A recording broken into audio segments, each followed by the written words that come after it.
Assalamualaikum semuanya. Sudah hampir 15 tahun sejak salah satu konflik etnis paling berdarah di Indonesia berlalu. Ya, ini adalah tentang tragedi Sampit yang gaungnya seperti belum benar-benar hilang. Ketika membahas Sampit, ingatan orang-orang biasanya akan langsung tertuju kepada tragedi mengerikan itu. Februari 2001 jadi masa paling mencekam sepanjang sejarah Sampit. Di masa itu, kota kebanggaan Kalimantan Tengah itu berubah tema menjadi apokalips dengan banyaknya pemandangan ngeri yang terlihat sejauh mata memandang. Mayat bergelimpangan, rumah-rumah dibakar, listrik mati total, serta teriakan-teriakan keras untuk berperang. Sungguh, ini momen paling mengerikan saat itu. Korbannya sendiri dikatakan tidak hanya seorang pria dewasa saja, tapi juga wanita dan anak-anak. Konflik Sampit adalah tragedi besar, bahkan bisa dibilang terbesar sepanjang sejarah Kalimantan. Maka tak heran kalau banyak yang mengatakan korban dari tragedi ini sangat banyak. Warga Madura pertama kali tiba di Kalimantan pada tahun 1930. Mereka merupakan bagian dari program transmigrasi yang dicanangkan pemerintah kolonial Belanda dan dilanjutkan oleh pemerintah Indonesia. Tahun 2000 tercatat warga transmigran membentuk 21% populasi Kalimantan Tengah. Suku Dayak pun dikabarkan merasa tidak puas dengan persaingan yang terus datang dari warga Madura yang semakin agresif. Ditambah lagi, aturan-aturan baru telah memungkinkan warga Madura memperoleh kontrol terhadap banyak industri komersial di provinsi ini, seperti perkayuan, pertambangan, dan perkebunan. Konflik Sampit sendiri diyakini bermula dari perselisihan antara dua etnis ini sejak akhir tahun 2000. Pada pertengahan Desember tahun 2000, bentrokan antara etnis Dayak dan Madura terjadi di Desa Kereng Pangi, Kabupaten Katingan, dan membuat hubungan kedua pihak menjadi tegang. Ketegangan itu kian hebat setelah perkelahian di sebuah tempat hiburan di Desa Pertambangan Emas Ampalit.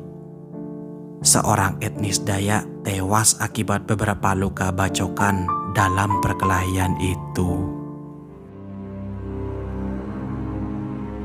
Tepat pukul 1 dini hari, sekelompok warga Dayak menyerang rumah seorang warga Madura di Jalan Padat Karya. 4 orang meninggal dunia dan 1 orang luka berat akibat serangan itu, dan semuanya adalah warga Madura. Serangan yang diduga aksi balas dendam itu pun mendapat perlawanan. Pagi harinya, sekitar pukul 8, sejumlah warga Madura mendatangi rumah seorang etnis Dayak yang diduga menyembunyikan salah satu pelaku penyerangan. Saat itu etnis Dayak tersebut berhasil diamankan polisi, tetapi warga Madura yang tak puas langsung membakar rumahnya. Warga Madura yang marah juga menyerang rumah kerabat etnis Dayak tersebut dan menewaskan 3 penghuninya. Pada tanggal 18 dan 19 Februari 2001, kota Sampit sepenuhnya dikuasai warga Madura. Ketika sejumlah besar warga Dayak dari luar kota berdatangan ke Sampit pada tanggal 20 Februari 2001, situasi pun berbalik. Mereka mampu memukul balik warga Madura yang terkonsentrasi di berbagai sudut jalan Sampit. Hari-hari berikutnya, gelombang serangan warga Dayak terus berdatangan. Bahkan sebelum menyerang, seorang tokoh atau panglima Dayak dikabarkan lebih dulu membekali ilmu kebal kepada pasukannya. Karena itulah, saat melakukan serangan, biasanya mereka berada dalam alam bawah sadar. Bahkan, mereka juga dibekali indera penciuman tajam untuk membedakan orang Madura dan non-Madura. Berada di atas angin, warga Dayak pun praktis menguasai hampir seluruh wilayah Kalimantan Tengah, kecuali Pangkalan Bun yang tetap aman karena hampir tak ada warga Madura yang tinggal di tempat ini. Kabarnya saat perang terjadi, para suku Dayak melibatkan roh Panglima Burung atau Pangkalima.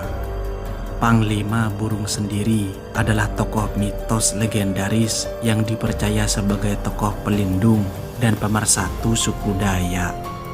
Panglima Burung akan turun sewaktu-waktu dalam bentuk seutuhnya atau merasuki seseorang untuk menolong apabila suku Dayak dalam posisi terancam.